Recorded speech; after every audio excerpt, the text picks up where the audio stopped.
and Atlantic City Electric are going to be the two utilities that are affected the most. And one of the things that's going to affect them, obviously the heavy snow, but also the winds. When you're getting gusts up to 50 or 60 miles per hour, you can expect power outages to occur. These people are going to be working throughout the night to try to restore power, if it does go out, as quickly as possible. But there are safety concerns that we have to look at. If those winds exceed 40 miles per hour, it's dangerous for someone to go up in that bucket truck. So I ask your patience, and unfortunately, with the way the weather has been, with the cold temperatures and so on, patience can run a little thin, and I get that, obviously, because we've all been in situations where our power has gone out and we've lost heat. But it's important, as the Colonel indicated, there are warming centers to help. Do not go, if there are power lines on the ground, do not go anywhere near them. Call your utility. Call your utility if you lose power. Don't assume your neighbor's going to call them. They have to know exactly where to go and where to start restoring power. So it's imperative that each and every one of us work together to ensure the fact that power is restored as quickly as possible. My concern is along the coast, because as the governor mentioned, a blizzard warning is unusual in our part of the world. So this has the potential, and we're not trying to scare anyone, just try to be realistic in what we're looking at, and to ensure the fact that you're all prepared. So stay away from down wires. Get your priorities done before this afternoon. I know one of my priorities is, I mentioned to the fellows upstairs where we have to go first to make sure we can get through the weekend. I'm not going to tell you on TV where that is. But it's important, and it's for your safety. Stay safe. Be patient with the utilities, please. These men and women are out there in all kinds of weather trying to restore our power. And snow is not going to deter them. The only thing that will deter them are those high winds. So stay safe, and let's look at the pretty snow as it comes down, and don't think about shoveling it. Thank you. Good job, Joe. Joe, thank you. Amen to all. We're going to lose Diane to that regional call in literally 1 minute. Any questions that are specific for Diane Scacchetti? Diane, good luck. Thanks. Thank you, and thanks for hosting us. Anybody got anything else? Please.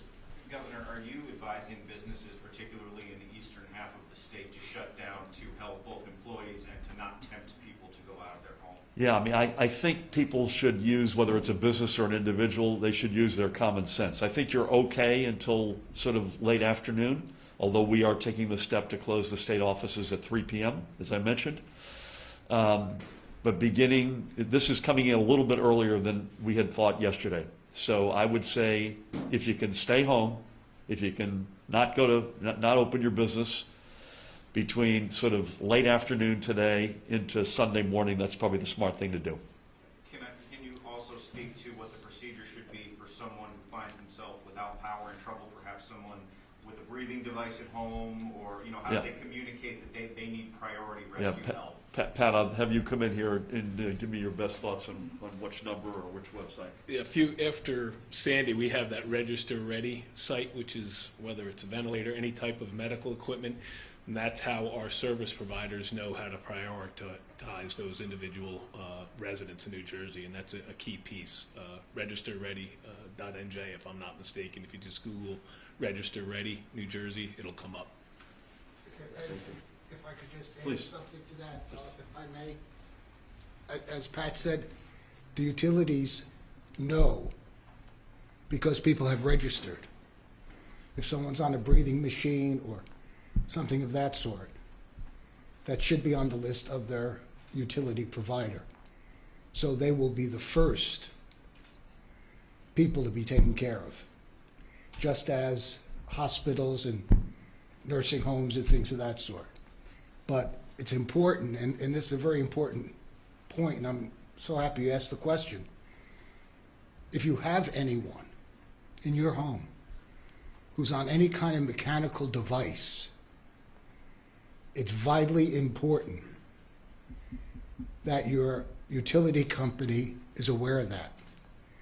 There are forms to be filled out.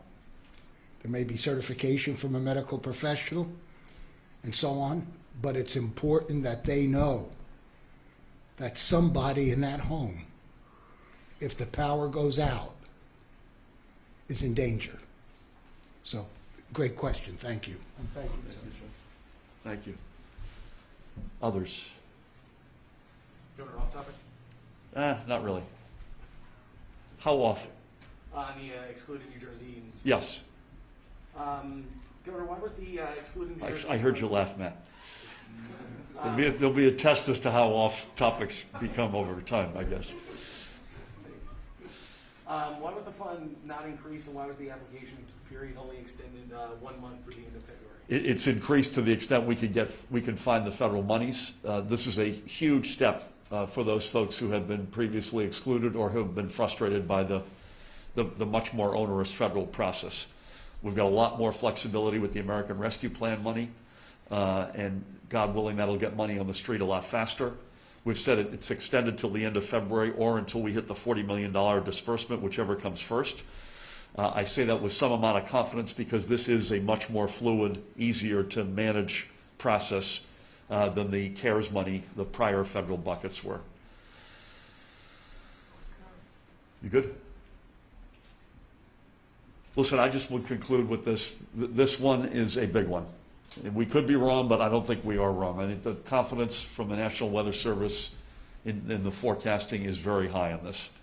Again, if you're in the northwest part of the state, it's probably a 3 to 4 inch reality.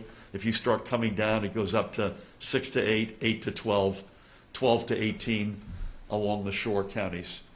So high accumulation and high wind, which is a combination that means this is formidable. So please do everything you can. I'd say by late afternoon today to get yourself stocked up, get inside, stay inside until this thing clears through. It's probably a 24-hour reality. So this is at least until late tomorrow afternoon, but I would say until Sunday to allow whether it's your utility or the road crews to get the state back on its feet. Please take this one seriously. Thank you all so much. Thank you.